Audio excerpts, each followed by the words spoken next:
Hello and welcome to Cube Talk from Lucky Paper Radio with us, Flick and Tap, the Margulies brothers, and we're broadcasting this week from the Department of Never Drawing Your Pack One Pick One in Cube Talk Plaza. Anthony, this week, Pack One Pick One, Psychic Frog, I played 11 games. Let me guess, you never drew it? I never drew the Psychic Frog in 11 games. I played my first round opponent twice. My second round opponent, 2 matches. My second round opponent, also 2 matches. You know your hypergeometrics. You know that's possible, right? You know that's going to happen sometimes. No. It's statistically improbable. Should not have happened. I should have drawn my Psychic Frog. Psychic Frog confirmed unplayable. Well, not a great choice on your part, I tried to play it, and I failed. It's confirmed unplayable. Anyway, no time for that. Let's just go right to the calls. Hello, you're on Cube Talk. Hey, it's Vanessa from Atlanta, Georgia. Big fan of the show. I have, a 2015 Riptide Vintage Flat Power Band Cube, and my problem is that I get up to about pack 2 in the draft, and as I'm shifting gears into a Gravecaller Black Recursive Aggro deck, I hear a "stop the draft" coming in from the corner, like just a really loud, kind of whiny, "Why is this card still in this pack?" Any ideas? Vanessa, I think this is an open and shut case. I think you got a problem here with gold power outliers. The thing about the gold cards is that, even if they're really powerful, only 1 or 2 decks of the table are going to want them, so they're just going to keep wheeling around. You're going to get them late, and that's where you're going to get that noise. Yeah, it's a pretty clear sound. When you start hearing your players making that noise, it's because you're late in the packs. People are getting all these cards much later than you think they should, but, it's going to happen when your power outliers are specifically in the gold section. And is that your Cube Talk voice? I don't know what it is. Just to confirm, that's the voice you're going to do. On to the next call. Hello, you're on Cube Talk. Hi, this is Dan from Idaho.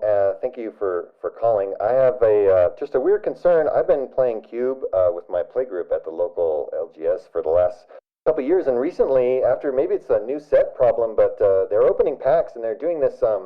It's sort of like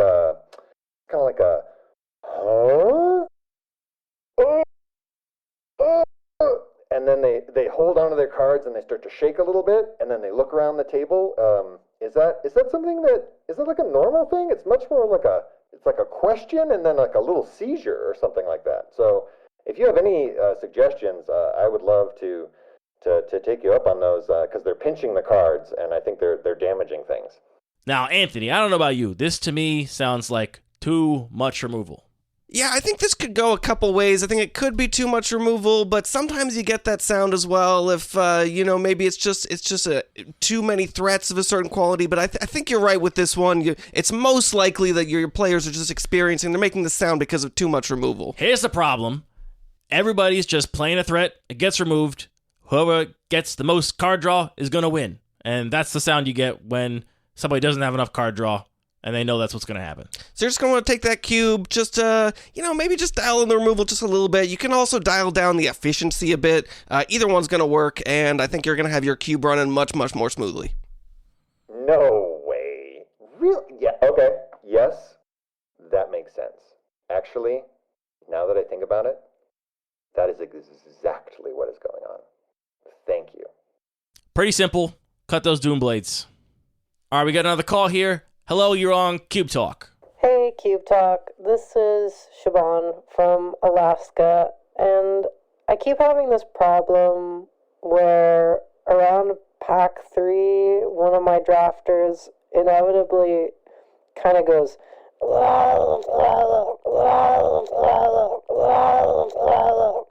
and I really don't know what's causing it. You got any ideas? Oh boy, if I had a dime for every time we get a call like this, this is pretty straightforward. Not enough fixing lands, Anthony. Nothing else will make your players make a sound like that. This is a very clear, very common Cube problem. Everybody thinks you're supposed to play like 10% fixing lands. I don't even know why. Something about playing only the good cards from back in the day. If you ask me... It just depends what they got. If they got just some off-the-rack cube, it's, still got the factory settings, you just got to tune that up a little bit. Everyone's used to drafting Retail Limited. There's almost no fixing in Retail Limited. It's awful. You're going to want more fixing in your cube, otherwise you're going to get this noise. I'd recommend at least 30% fixing as a baseline. More if you want to be a fixing-rich environment. Yeah, that seems to be the issue. Thank you. All right, we got time for one more call. Hello, you're on Cube Talk. Hi, my name is Trainmaster GT from Eastern Thrace. I just built a new cube. Everything was going great until one of my drafters and their opponents start going, Can you help me? Okay, well, it's another easy one to end here. Clearly, you get this sound when you have too many combat tricks. Okay, don't listen to my brother on this one. He's way off. It's a similar sound, but you can clearly hear the difference that really the issue is you have not enough combat tricks. And Don't listen to my brother on this one. He's a dummy. This is the biggest mistake he makes with all of his cubes every single time. He's always putting these combat tricks in there because he thinks he's cute, and then you just get blown out for no reason. You get blown out for playing good cards. It makes no sense at all. You want to be like my brother? You want to be like the rest of a civilized world? you're talking like I've never heard of a combat trick before. I've heard the sound of a combat trick before. Listen, you gotta write back into us. Take this into the shop. See if they can help you out and tell us what's wrong, because we know it's definitely my brother that's way off here. That's all the time we got today. Don't listen to my brother on combat tricks, and most importantly, don't draft like my brother. Don't draft like my brother.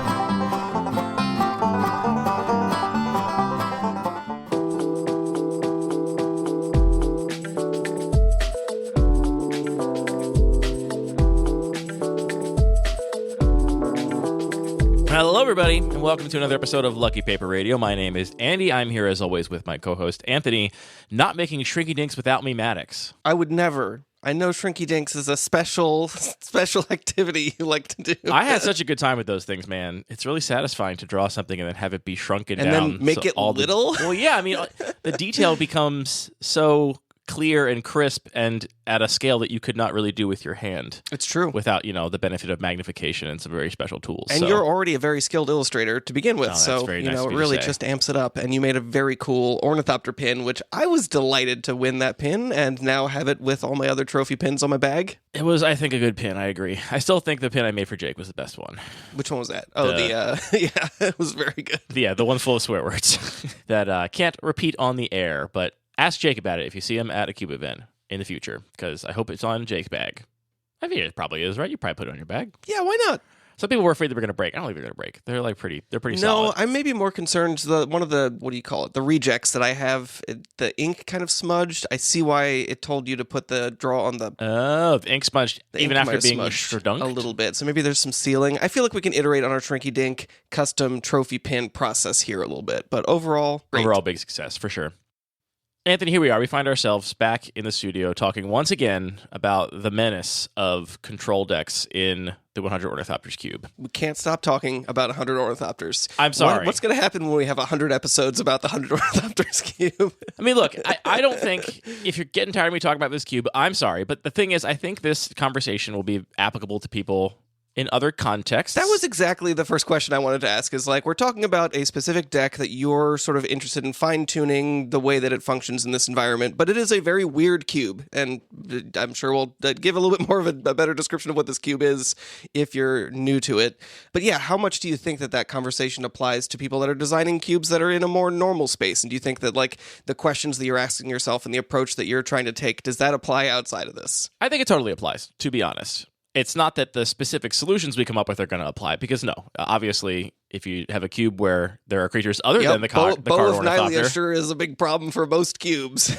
we'll get there to that too. That's not even what I'm... Look, the actual solutions, you can't just be like, oh, this is how Andy solved that problem. That's what I'll I solve mean. that It's problem not the like- same way. It's not like a specific card is going to be the same problem here as But elsewhere. that is never what this podcast is. We're never prescriptively giving people solutions to problems, except for lands, run more. There are some, and how to shuffle your cube. There's that one. Okay, And okay, sure. That was one of the answer we gave too. how to start a local cube group. We were pretty prescriptive about that. There's a little more wiggle room there. But yeah, the point is, the conversation I want to have, I think, is transportable in the fact that you can look at the knobs that are available that we're discussing and how I think about this problem and how you help me think about this problem as abstract models for how you can think about problems in your own cube, whether they are control related or some other macro archetype related or a color related. Like, there's a lot of ways you can try and slice this up, which I think it will be applicable to their own cube environments. And if not, maybe it's interesting to hear me talk about this problem in detail, because it's a sort of interesting case study in game design.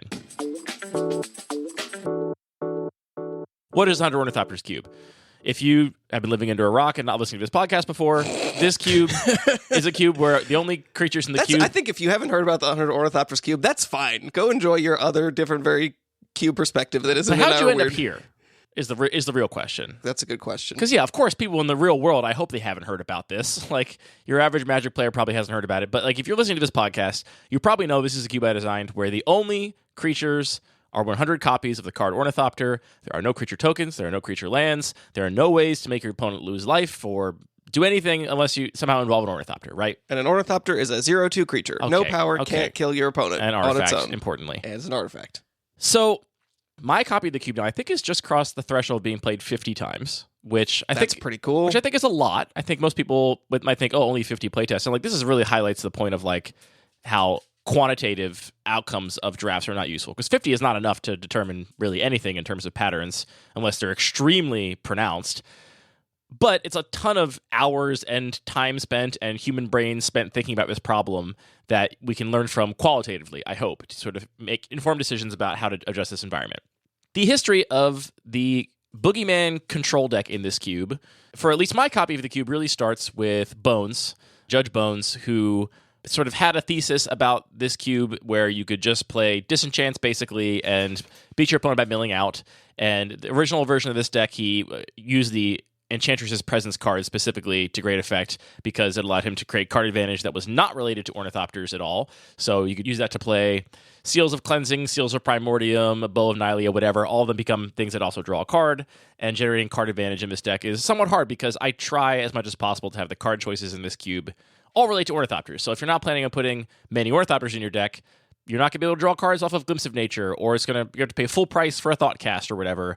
You're going to be in a much worse position re-card advantage than a deck that has a bunch of Ornithopters in it. Yeah, I think that point is worth emphasizing that this isn't inherently a problem necessarily. Like, you've chosen to make this a problem because of your goals of the cube, that you want everybody to be leaning into the conceit of your deck has to care about Ornithopters, and you're okay with there being very different strategies and there being control decks and there being aggro decks, but you don't want somebody to just say like, oh, this is the Ornithopter cube, I'm gonna ignore that completely, only draft, Wraths and a way to shuffle a couple cards back into my library, or maybe I'll just play a 48 card deck and just play this control deck that doesn't care about Ornithopters. Yeah, there are devastating control decks that do use Ornithopters, and those I have absolutely no problem with. If you're, looping all your Ornithopters with Hurkyl's Recall and Aura Shards and just destroying everything on your opponent's side of the battlefield, like, that's the kind of devastating control deck I'm totally okay with here. I like control decks. That's something else I have to sort of come to terms with.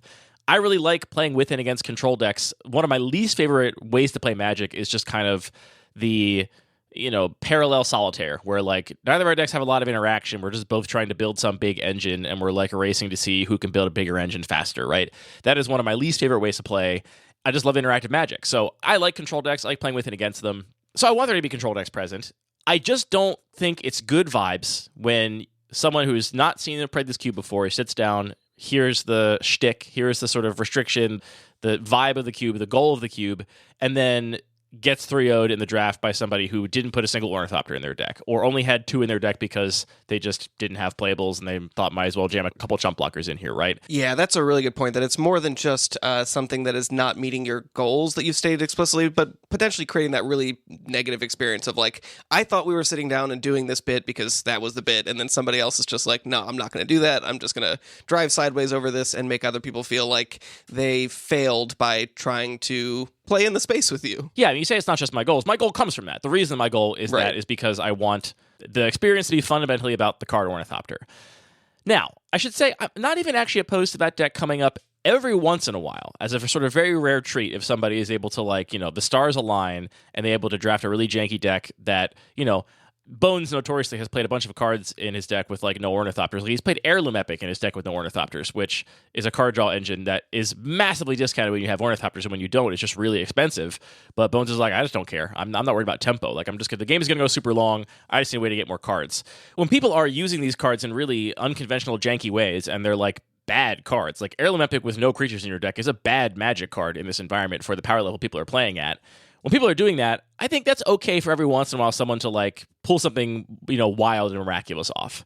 The problem is that this deck has not been rare, wild, or miraculous. It's been pretty darn consistent, especially as us talking about it on this podcast has sort of spread the word of this deck. And I think the meta has changed now, that people know and expect that this is maybe the best deck in the cube, or up there with, the Echoing Boon decks or whatever. And I don't want that. I don't want one of the best strategies in this cube to be to really not prioritize taking Ornithopters at all in the draft and just taking Disenchants and maybe a Counterspell or a Duress or two and cobbling together a win in any old way that doesn't involve Ornithopters. It is funny to me. I think that you're right, and it's maybe useful context that we're playing this cube both a lot with our local play group, but you've brought it to a bunch of events as well. And I think that people who are playing it at events, I would have expected to know more about that strategy and come in just prepared to take Disenchant very highly. So, I think this is a big question about why is this still happening? I think that's a great point. And I mentioned this briefly in our Cube Cabin review, which is that was a draft of, I think, probably the most experienced pod of 100 Ornithopters that has ever fired, at least in paper, of my copy of the cube, in terms of... Had everybody played it before? I think all but one or two. Yeah, I think that's right. I think all but one, actually. And not only played it before, but multiple people had multiple trophies under their belts. They're all very strong Magic players, right? No people that just kind of wandered in off the street to the local cube night and were like, oh, it's funny, I'll do that, right? Which I want the cube to work for those people too, but in order to test the sort of, is this archetype, is this sort of control deck with very few Ornithopters a problem, I thought that would be a good test case, because I know for a fact, sitting down at that table, that everybody knew that Disenchants were really powerful, that Duress was really powerful, that Negate was really powerful, right? Guess what my first 2 picks were? Yeah, all 8 of those drafters knew that those are some of the best cards in the cube, and that is not obvious to people that are newly drafting the cube. I think newer drafters, or people that have not played the cube before, are really drawn in by the splashy combos, or the cards that are radically recontextualized by the fact that there's a bunch of Ornithopters, your Gaia's Cradles and your Tolarian Academies. And those cards are still really good, but they really underestimate the sort of humble Duress or the humble Seal of Cleansing, which are actually kind of huge bombs in this environment. So that draft was a test draft where I was like, okay, one thing I always gripe about as a cube designer is that I feel like the person playing these control decks gets these control pieces way too late when they shouldn't get them. So I knew that in this pod, people would not be passing Disenchants and Duresses and Negates because they didn't think they were that good or thought they were replaceable, right? Because all these players knew those cards were great. And yet, as we talked about in the show, you ended up with a extremely Disenchant-heavy control deck, right? That had all of these cards and got a lot of them later than I think you should have, which led to a lot of great discussion at the Cube Cabin, especially with Keldon. I'll say Keldon, a.k.a. the Oinkinator, was especially invested in this and talked about it at length with me. He's particularly good at approaching these kinds of puzzly environments. Keldon is known for designing weird cubes, and I think is, good at kind of putting bias from, typical constructed Magic aside and really looking at a problem abstractly. And Keldon brought up a couple good points, which I think are things I had sort of thought about before, but maybe he's put them in a light that I had not sort of considered. One is that this is a really difficult environment to draft, not just in the sense that cards are radically recontextualized, but in a typical draft, you maybe have 2 classes of cards you have to care about. You're going to have some number of lands and mana fixing, and you're going to have some number of spells, right? And so you don't want to get to the end of the draft and be like, oh, I took 20 lands and don't have a playable number of spells, right? That's not a great strategy. And so you have to kind of keep that in mind when you're drafting, right? And I think we've all been in the place where it's pack 3 and there's another fetch land for us, but we actually already have 4 fetch lands, and here's a really good card. It's a cheap removal spell. We don't have as many of those. So even though pack 1, we're probably taking the fetch land first, here we're just taking, whatever that cheap removal spell is, because we have that sort of model in our head of okay, I gotta favor these things differently depending on what I've already drafted. Right. It's I have an expectation of lands versus spells that I want in my deck at the end of the draft, and I'm constantly trying to keep that somewhat in balance during the draft so I don't end up in a tough spot at the end. And here you have that exact same dynamic. You still have lands and spells, but you have this whole other category of cards, which is Ornithopters. You have to care about the number of Ornithopters you have in your deck, and that's even more important. You can get away with having not enough non-basic lands, right? So you can always hew a little bit more towards taking spells over lands, because if you're short on lands, your deck isn't unplayable. It's just maybe got a little worse mana base than it could have. Wasted some picks that you'd cards that are in your sideboard you're not going to play. Exactly, yeah. Here,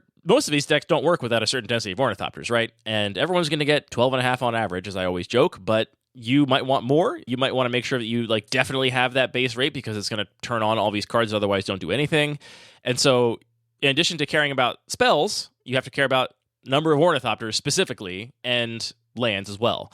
Obviously, in a regular cube, you have to think about creatures in addition to non-creature spells. You don't want to get to the end of your draft and be all I have is weird removal spells and stuff. But I do feel like the sort of distinction is more clarified here, that you have to really keep in mind the number of Ornithopters you've drafted and pay attention to that. And that comparison to lands versus spells, I think that's very much how it feels if you haven't drafted this before. It's you just have to balance an extra sort of dimension of types of cards, extra resource for your deck. And the same way that you might pass a fetch land in pack 3 of a more typical cube and take an otherwise replaceable removal spell just because of what you happen to have taken before in the draft, in this cube, you'll find yourself taking an Ornithopter over what is otherwise kind of a bomb just because you need more Ornithopters, and that's just how drafts break down sometimes. So terms Keldon put it in, which I thought was smart, was basically that one of the big advantages of this deck is that it doesn't have to care about that at all. It doesn't have to think about that even a little bit. You'll get some Ornithopters late, right? You'll get some last pick Ornithopters. It always happens a little bit. So you'll have a couple here and there if you want them, but you don't actually care about them. You don't need a density of Ornithopters for your deck to work. And so you get to like just ignore that entirely. Meanwhile, the people passing to you might have been like, I know Disenchant's really good, but I've only got 5 Ornithopters and it's the end of pack 2, and I know I need at least like 10 or 12 for this deck to work, so I need to take an Ornithopter right now and keep passing this Disenchant around the table until it gets to the player that just is like, yep, I don't need Ornithopters, so I'm just going to take this Disenchant over anything else. That absolutely felt true to me in this last draft, and I've drafted this cube a number of times and been pretty successful in it, and most of the time drafting like very fair decks. Like, I mean, fair in the sense that they still had like Glimpse of Nature in it, but I was just trying to play Ornithopters, make them bigger, and attack. And you really feel that balance of like, well, I gotta make sure I hit my 12, 14, 15 Ornithopters that I want to make this deck really effective, and I'm gonna end up passing stuff that would be reasonable in my deck because I need that density. You know, drafting a control deck, which I've also tried to do and struggled with in the past, but had success this time. Just being able to say, like, I've already got four Ornithopters. I probably only want to play 5. So, like, here we are early in pack 2. I feel like I just can kind of ignore them. Felt like a very powerful position to be in. Yeah, I think it is. And it also recontextualizes that feeling I've had in many other drafts where I'm like, these players don't know how good Negate is. They just pass it and this player got it, pick 6.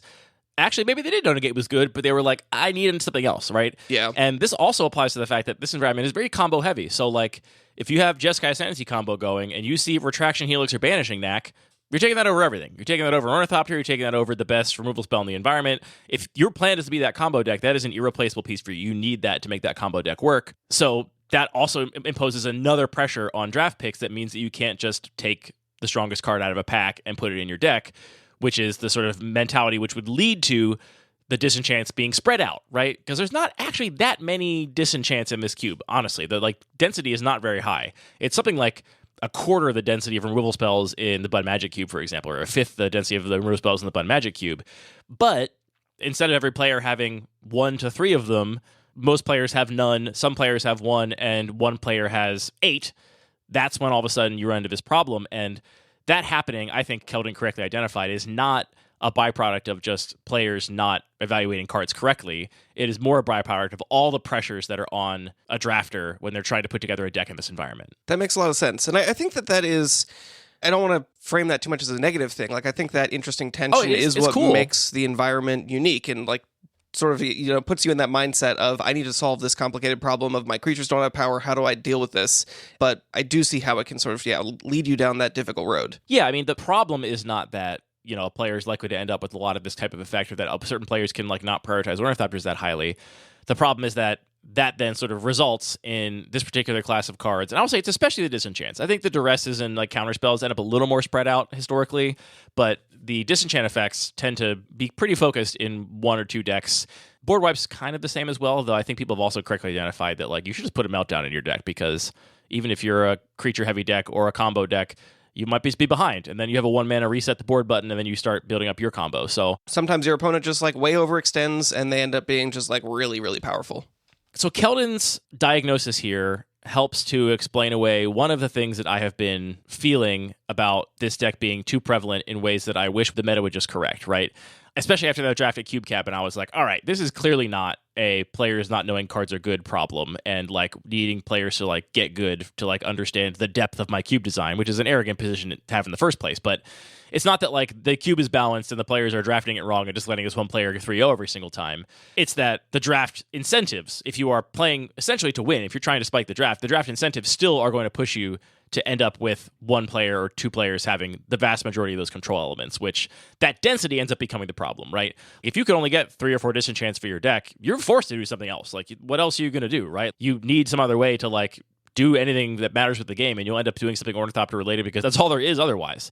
So that was one of my sort of reservations or hesitations about, trying to fix this deck harder that Keldon has sort of explained away. Yeah, and I think that that's actually an interesting point. That might apply to any like extremely highly synergistic cube. This might be something that you see similarly, because I'm looking at some of the other sort of combinations of cards, and like if you have Echoing Boon, you're going to take Berserk over pretty much everything, and there are a lot of these other... I might expect to wheel it. Ooh, I don't know about that. Depends where we are in the draft. But like I think that there are like those really, really highly motivated picks where like because you have such strong synergies, and I think that that kind of impact on the draft could definitely come up in other synergistic environments as well, where you could see a sort of disproportionate pooling of some of these more generic effects from somebody who's just saying, I'm choosing not to engage in the synergies and instead just pursue this control deck. Yeah. My other big hesitation around accepting that this deck is still a problem at the scale that it appears to be. And I should say, too, like, we talked about this exact problem in the show before, after Bones sort of 3-0'd, and I made sweeping changes to the cube and decreased the density of disenchants, got rid of all of the 2-for-1 disenchants, with the exception of one, which is Requisition Raid, which now is going to have to go as well. Card's good. Because even though it's, like, so cool and thematic, it also is utterly broken. So, like, got rid of all the sort of 2-for-1 disenchants and, like, already sort of made a big cut to the viability of this deck, and yet it still continues to thrive. My other big hesitation about accepting this as a big problem, though, is that just theoretically in my head, and I view in practice sometimes, there are a lot of ways that you can combat this deck. Even if you know that, okay, there's going to be a player here that's going to have a bunch of disenchants and, like, you know, control stuff, there's a lot of strategies in this cube that I think are well advantaged against that particular deck.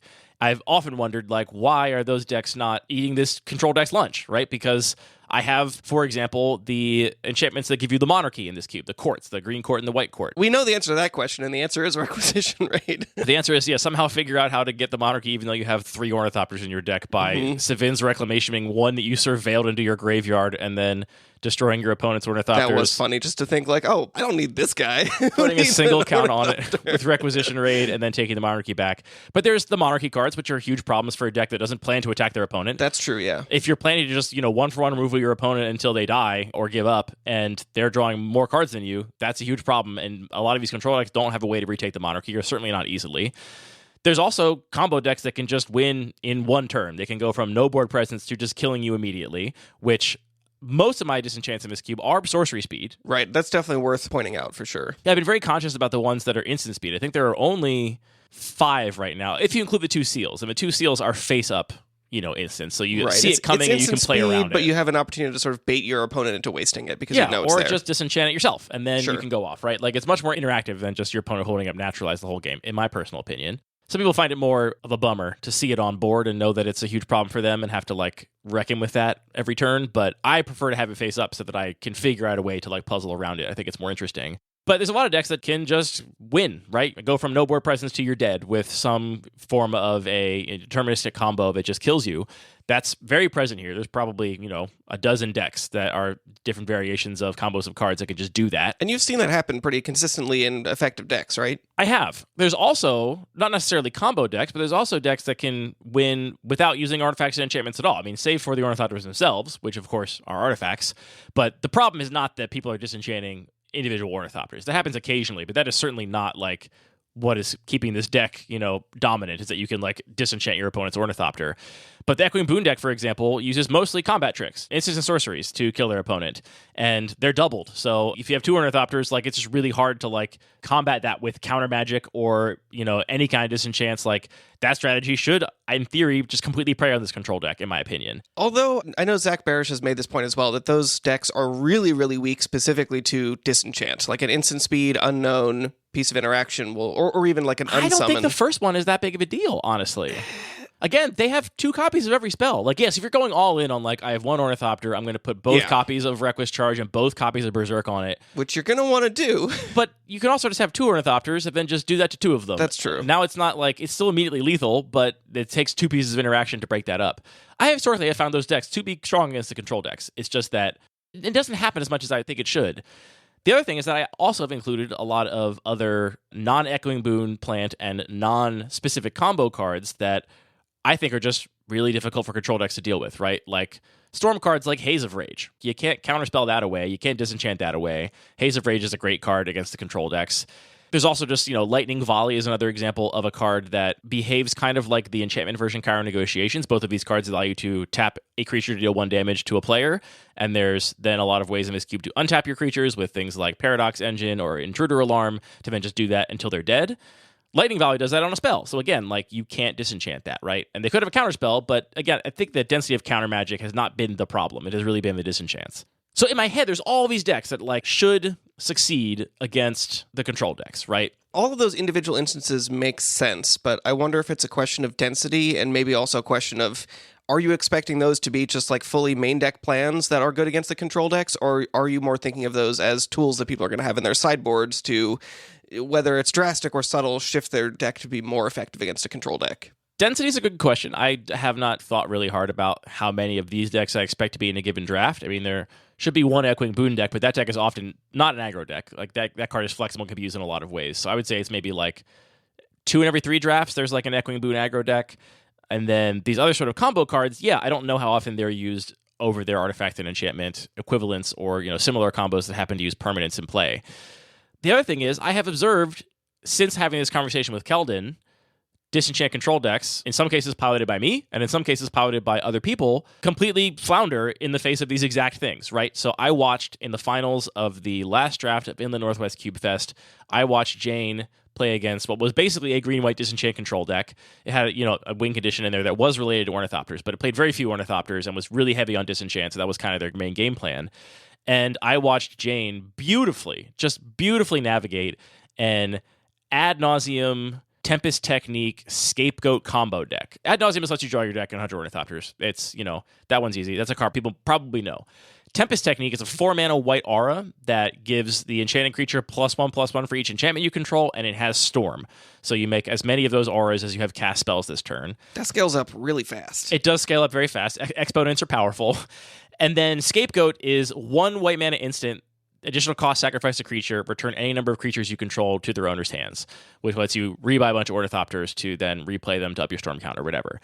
And I watched Jane pilot just beautifully against this deck, knowing that they had tons of access to disenchants, and they even had one of my nightmare scenario situations online, basically, which was the white court plus a seal, where they could disenchant one thing every single turn by getting it back with the white court. That's a nightmare scenario, I think, for a lot of decks.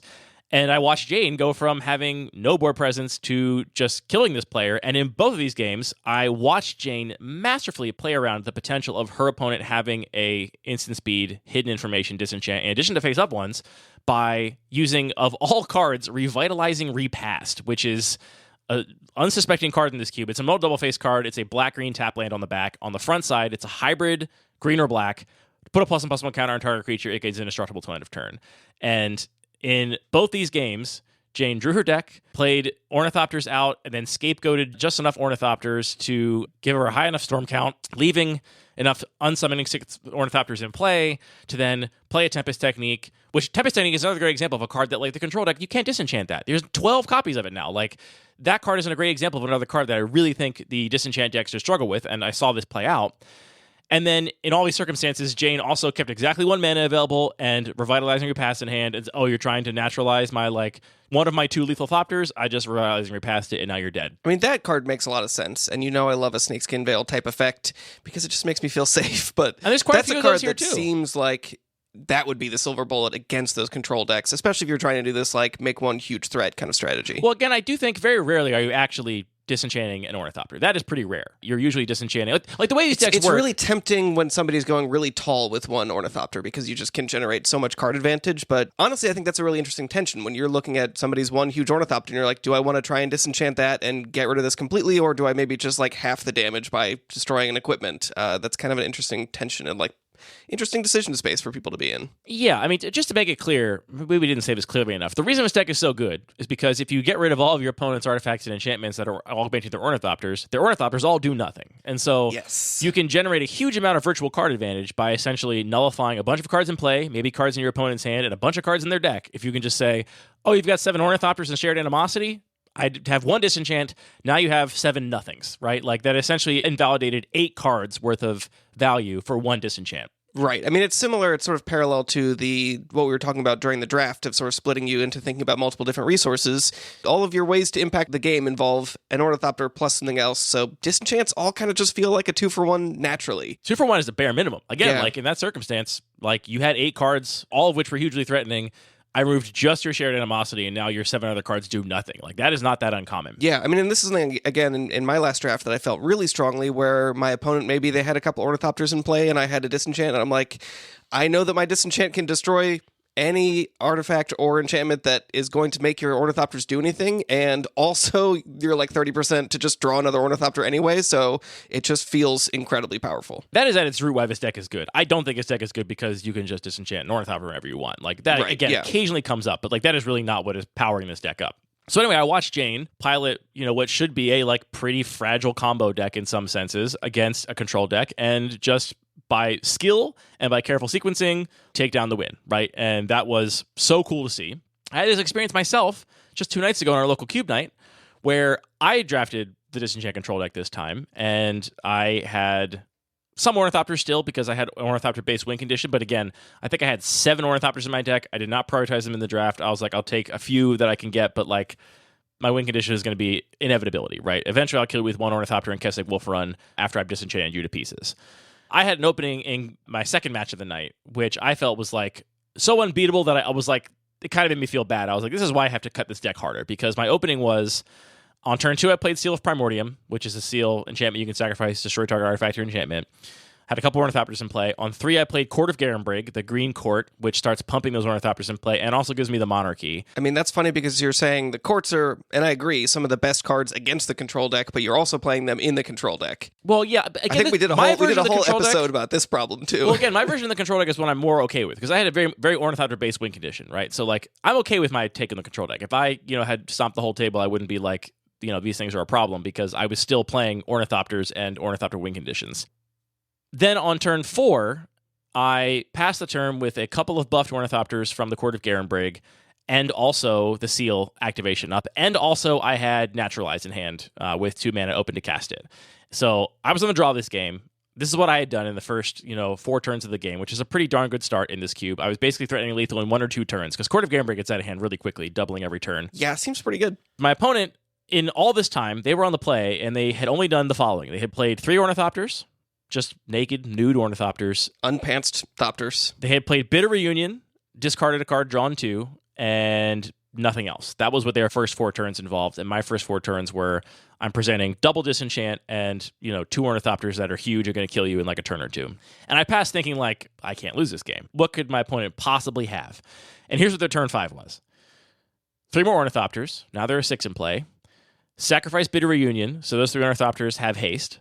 Play Rally of Wings, which is a 2 mana white instant that gives all your creatures +2/+2, all creatures with flying you control. It's one of these cards that's recontextualized in this cube because everything is flying, obviously. As long as it's not holding a very heavy hammer. Yep. Give all your creatures +2/+2, and then Haze of Rage, no buyback, just, Haze of Rage, now Storm Count 5. And now had 6 Ornithopters with 7 power, all attacking me. And I was like, well, I got 2 disenchants, but that does not save me. That is still going to deal an incredibly lethal amount of damage. And disenchants were completely useless there.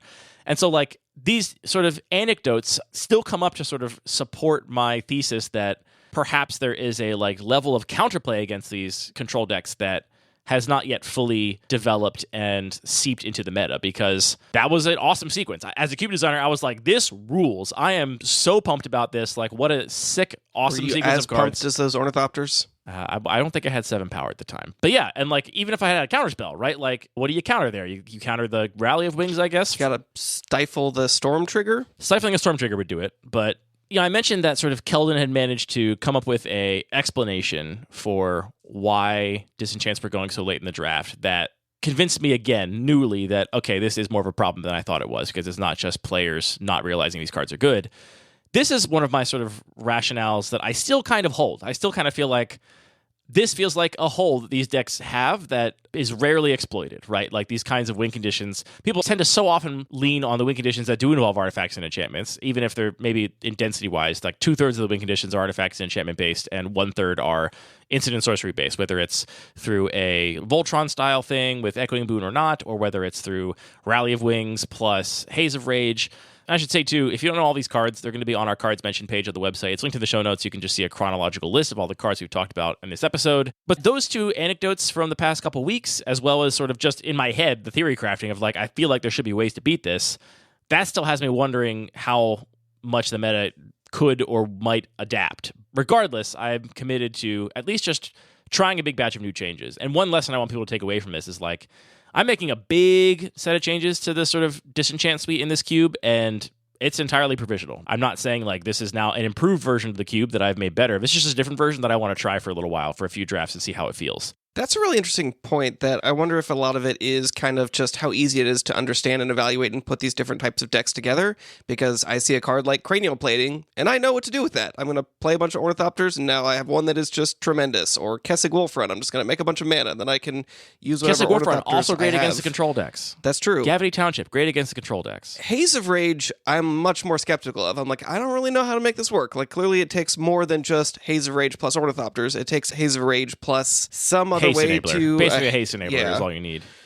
So, I don't know. Maybe part of it is just that, like, these, like, not quite as easy to understand how to put together decks are the things that are much better against the control decks. That could be. Yeah, that could definitely be. And I don't know. And we're still going to try to pay attention and be conscious when I'm drafting this cube to try and figure it out. But let's talk about this sort of next batch of changes I'm going to make to how I might attempt to at least better understand the problem is what I'm going to say. I'm not even trying to solve the problem. Let's say I'm trying to better understand it. It does kind of sound like you're saying there isn't a problem. I'm sharing with you the conflicted feeling I have in my heart, which is that there's a lot of evidence pointing to the fact that this is a persistent problem. And I should say it in the Northwest Cube Fest, I think 2 of the 4 trophy decks were clear control decks. I mean, again, they still had Ornithopters, but like they were very much committed to this, like, take disenchants over everything, play a handful of Ornithopters, and kill them eventually with whatever. Which, again, I'm more okay with that than I am with, like, the full-on bones. Like, I play no Ornithopters and just I'm going to bow Nylea to death. Which we can talk briefly. Let's talk briefly about bow of Nylea. Let's talk about it. Do you want to explain what Bow of Nylea does, Anthony, and also how it is used in this deck? I feel like I've been talking too much this episode. Bow of Nylea just does a bunch of things, which I think is part of the problem. It's an enchantment artifact, costs 3, 1 green, and you can pay 1 and a green and tap it to do one of the 4 different things. Put a counter on a creature, 2 damage to a creature with flying, which is going to kill all the new Thopters, gain 3 life, or I think this is maybe secretly the most important mode, is put up to 4 cards from your graveyard on the bottom of your library. And this is a really unique effect in that if you can just fully control the board, you can guarantee you will never deck with this, which I think that combination of flexibility and giving you that inevitability is very strong. I think maybe even more importantly, it's, I think, very rare, actually, that it comes down to, like, I was going to deck first, but I had Bow of Nylea. It's more that it just improves along your the card way, quality. You were just shuffling back all of your best answers, all of your disenchants and board wipes back into your deck. You're just, like, tightening the screws, and you're more and more likely to draw your control answers as the game goes later and later and later. And actually, I think kind of rarely that it's like, I was going to deck, but then I tucked 4 cards and didn't deck, which is maybe a distinction without a difference because it's going to feel the same way to the opponent player. Happened to me one time. But Bow of Nylea is in that category of cards along with Aura Shards, to me, where I want it to be an iconic control card in this environment because I think it does have to do a lot with Ornithopters, right? The fact that you can kill an Ornithopter, that's unpantsed every turn for a mana, or buff your own Ornithopters and make them real win conditions. Like, it does everything all in one card. And it doesn't do any of it particularly efficiently. Like, it's expensive. So the question becomes one of rate, I think. And I want that card to be here. And I'm not saying I'll run it forever. Maybe someday I'll be convinced it actually is a problem and needs to go. But right now, I think it is the supporting cast of cards around Bow of Nylea that is the problem more than Bow itself. Have you seen it play a role in other decks that are not super controlling, or do you think the fact that it is pretty inefficient means it's really only there for decks that want that inevitability? Well, I guess I should say, yeah. I mean, I think it still plays a controlling role, so you're not going to put it in like an aggro deck, generally speaking. Right, yeah. But you will put it in a mid-range deck that is going to go late and just kill your Ornithopters with bow activations if it can, and then slowly start building up one Ornithopter to a lethal threat. Like that, I think is a very viable thing I've seen people do before, without just like, I tuck 4 disenchants back into my library being one of the modes, Yeah, that's interesting. I wonder if part of the issue here is maybe there is a little bit of a lack of mid-range, at least in the decks people are trying to draft, where people are just playing some disenchants and some reasonably fair win conditions, and like they can afford to be a little bit slower because they have a good suite of interaction, but they're not, fully a hard control deck. I think those are some of the least appealing decks because so people see the really appealing combo cards that are really committal and all in, and they see the potential of a turn 1 kill if you play an Ornithopter and a Reckless Charge and a Scale Up, and you need a 0 mana source to do that, like a Lotus Petal, and you have Echoing Boon. Like, they see these sort of really splashy potential wins, or I think more often people even see like, oh, I could play a turn 1 Obelisk of Erd with 6 Ornithopters, Obelisk of Erd, right? That kind of stuff is the stuff people are drawn to. And that's the kind of thing that's also really weak to a single disenchant. It sure is. But I think maybe the best strategies actually are the ones that are, or maybe I shouldn't say the best. I think a vein of successful strategies that is otherwise underdrafted is decks that have a slightly lower number of Ornithopters, call it like 8 to 10 instead of 10 to 14, and are playing answers and just kind of inevitability style threats, right? Like, yeah, I'll eventually kill you with this. I don't need to like have a splashy turn where I go off and, do 50 damage or whatever. But I'll just eventually get there, and I'll grind you out. And I have Ornithopters, so I turn on all the Ornithopters Matters card, all the like card advantage that comes from Ornithopters I can play, which doesn't cut you off from playing things like Glimpse of Nature or, Rite of Harmony or maximizing Heirloom Epic or Thoughtcast or things like that. You're somewhere in the middle, right? I do agree that I think that vein is untapped largely, or undertapped. And I think that, like you mentioned, some of the other really appealing things to go really deep on are things like Glimpse of Nature and Gaia's Cradle, which you want to just play a bunch of Ornithopters to really maximize those. But, Glimpse of Nature is still going to be good if it draws you 2 cards or 3 cards. Yeah, I actually had Rite of Harmony in my 7 Ornithopter deck on Tuesday, and I think it was right on the cusp of not being playable anymore. Like, it was still fine. It was mostly like a 2-mana draw 2, and occasionally a little more. The flashback there probably helps as well. A little bit, yeah. It does draw you another card, albeit a kind of below rate one. So anyway, this is the sort of shape and texture of the problem. As I mentioned, I'm expressing the conflict I feel in my own heart and mind, because I, in some ways, feel like it is very clear this is a problem that needs addressing. A problem by my own definition, of course. Like, I have decided that this is something I don't want to be a every draft kind of thing, and I don't want players to feel incentivized to not prioritize Ornithopters at all. And there's also reasons that I feel like I can rationalize that this shouldn't be a problem, and yet it remains a problem, right? And so I feel conflicted. So what I'm doing is I'm making a batch of changes with the goal of learning more about this problem. Not the goal of fixing it. I have no idea if it's going to fix it, but a goal of learning more about the nature and texture of it by playing different cards and gathering qualitative feedback on how those cards feel and how the control deck feels to pilot. Again, quantitatively, you're not going to be able to learn anything from the sort of low numbers of drafts we do, but qualitatively, we can. Keldon's main suggestion is dramatically increasing the rate of the disenchant effects. Not necessarily cutting the density, maybe a little bit, but mostly just dramatically changing the rate. Right now, I'm not playing the cheapest ones. So I'm not playing any of the free ones like Force of Vigor or Abolish. I'm not playing any 1-mana ones like Fragmentize or Nature's Claim. Though I am playing Sundering Vitae, which allows you to make it 1 mana if you have 2 Ornithopters, which I'm okay with because Ornithopters again, right? Like, that's a different sort of rule. But I have a ton at 2 mana. 2 mana is my line right now for basically how much these effects cost. And my other rule currently is that they're all 1-for-1s unless they're at sorcery speed and much more expensive. So, requisition rate can be much better, but it is a sorcery and costs up to 4 mana. Maelstrom Pulse can be a lot better, obviously, but that's a sorcery and costs 3 mana. So at higher mana values and at sorcery speed, they can do more, but I'm not letting them do more at instant speed. Instant speed, they got to just be destroy the thing. That's it. 1-for-1. Easy peasy, we're done. Keldon has proposed that I basically take instant speed answers and start them at like 4 mana and up, which is a really high number. And that's a big change. And take sorcery speed ones and start them at 3 mana. And there's a couple cards that we talked about that I'm really excited about including. One of them is Creeping Mold or Bramble Crush. Probably Bramble Crush is actually the one I should run. They're very, very similar in this environment. The difference is that Bramble Crush can destroy Planeswalkers and cannot destroy Ornithopters, because Creeping Mold says destroy target artifact, enchantment, or land. Bramble Crush says destroy target non-creature permanent. They're both 4 mana sorceries in green, 2 green. I'm actually excited about this because right now I have exactly 1 answer to non-basic lands, and it's Vindicate. And I think having 1 answer to something is like a bad number. It's just like, I think it's probably strategically correct right now to try and build, let's say a deck that only wins with Kessig Wolf Run. And if you just get Vindicated, that's just bad beats, right? Yeah. But you shouldn't play around the one of Vindicate in the entire cube and like draft a deck with an answer or a backup plan if your Kessig Wolf Run gets destroyed, because there's only 1 answer. So I want there to be a couple more, but I want them to be expensive because I want people to do things with their lands. That's why I haven't included other non-basic land hate. I want cards like Fomori Vault and even the big mana producers like Tolarian Academy and Gaia's Cradle to shine. I think putting a sorcery speed answer at 4 mana is totally fine. And so, yeah, I think even at 3 mana Vindicate, sometimes you're just like, oh, my opponent missed a land drop. I'm just going to get rid of your blue source and we'll see where this game goes. It's funny because this is one of the environments where I think you're rarely supposed to do that. But sometimes.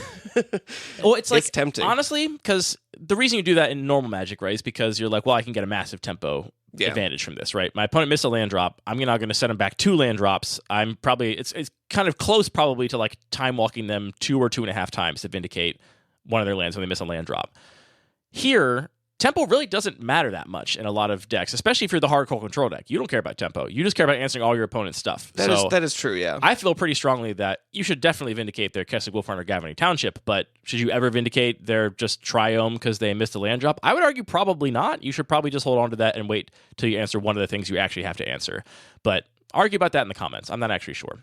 So Creepy Mold I'm excited about. Other like less efficient options that I'm going to try are, cards like Slice in Twain, also 2 green. This one's an instant that destroys an artifact or enchantment and also draws a card, which that one and Dismantling Blow is another card that also is a disenchant that can draw cards, are ones that I'm actually a little worried about for different reasons. Like right now the control deck struggles with card advantage, I think, most of all, because basically all the card advantage engines in this cube require Ornithopters to some degree. Where they're getting their card advantage from is the massive inherent card advantage, like I mentioned, of disenchanting their only artifact and enchantment and nullifying all their other Ornithopters, effectively. Tacking draw a card onto that, I'm concerned might actually have a negative impact, right? Like, is Slice and Twain actually better than Disenchant on power level? Maybe, because it gives combo decks more turns before you have 4 mana up to potentially do something.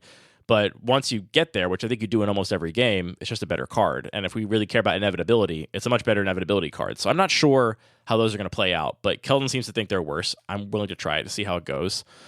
I'm also considering a card like Angelic Purge. I'm going to run this one by you. 2 and a white, sorcery. As an additional cost to cast Angelic Purge, sacrifice a permanent to exile target artifact, creature, or enchantment. I wish this requires you sacrificing a creature, because then it would require you to put Ornithopter in your deck. You, as the Ornithopter's control deck, could still play this. You have to sacrifice a land or something. Yeah, you're often going to be sacrificing a land. How bad do you feel about having to 2-for-1 yourself to exile something? I think, honestly, not that bad. At sorcery speed, the exile is actually pretty relevant. It is definitely relevant. Because you've got, like, Mnemonic Betrayal. I think Yawgmoth's Will still in here. Mnemonic Betrayal doesn't actually matter because it targets your opponent, but Savim's Reclamation is a very powerful card. There's a ton of recursion. So, yeah, it definitely matters that it exiles for sure. I'm not sure that card actually really rewards you for playing it in an Ornithopter deck and punishes you for playing it in a non-Ornithopter deck. Like, sure, you're probably more willing to sacrifice an Ornithopter than anything else to exile something, but if I'm an Ornithopter deck, I also want all my Ornithopters to make them bigger. Well, yeah. Yeah. I think this one might be more of a question of, are people actually going to be putting in their decks, or are they going to be too scared of that downside? Well, look, that's one of my questions about all these cards. I think all these cards might just look too bad to anybody to take. And if we already have a problem with people not taking the good disenchants in the draft because they're competing with other people, it could make the problem worse. It could make the problem worse. It genuinely could. And Keldon seems convinced that it won't. And again, I don't know. Like I said, this change is about learning more about the problem, not about necessarily trying to solve it. I'm going to try them all to see how they feel, because I just don't know. I don't know how Angelic Purge is going to feel. I'm curious to find out.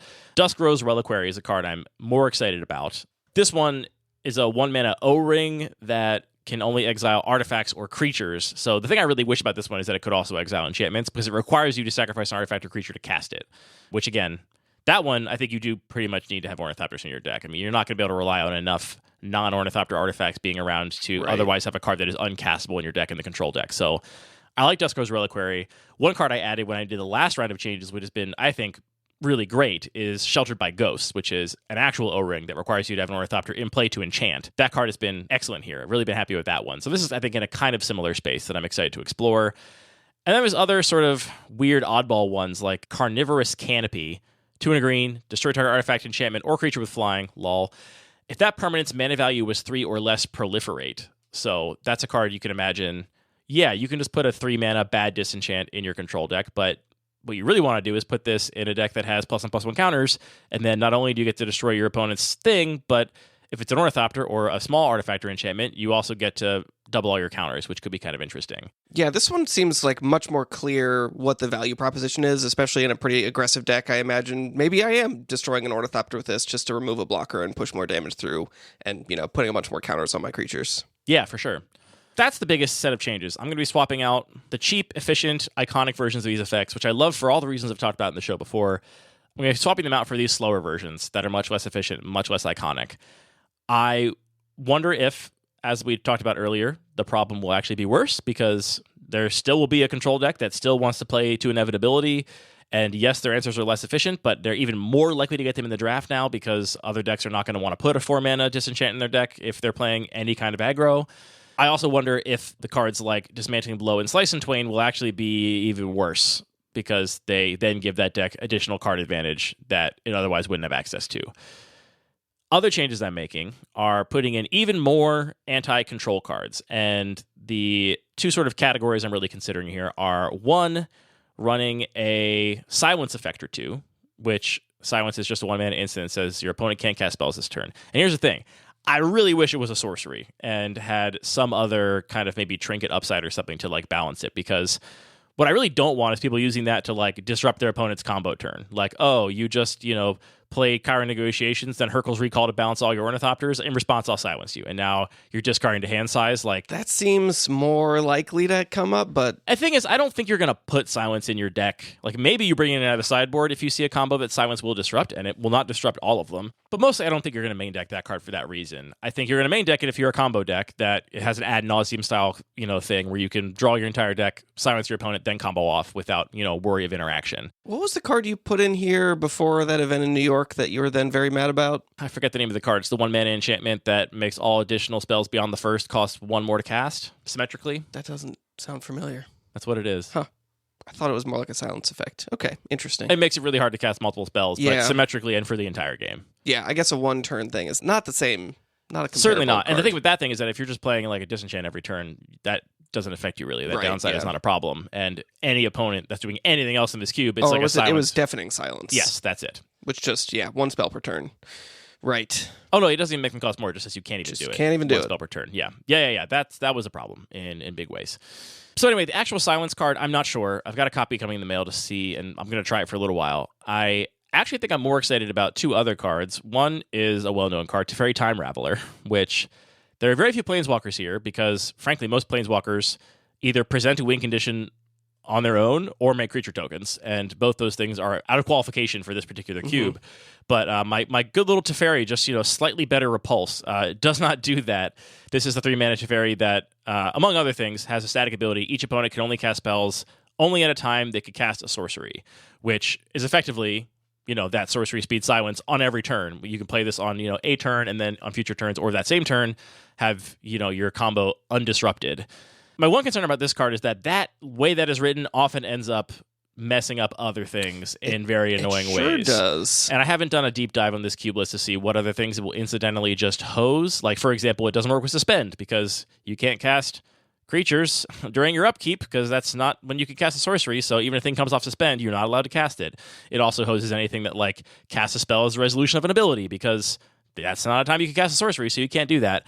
I am certainly not excited about any of those hosing scenarios, so I'm going to see how that ends up playing out, but I got one of those.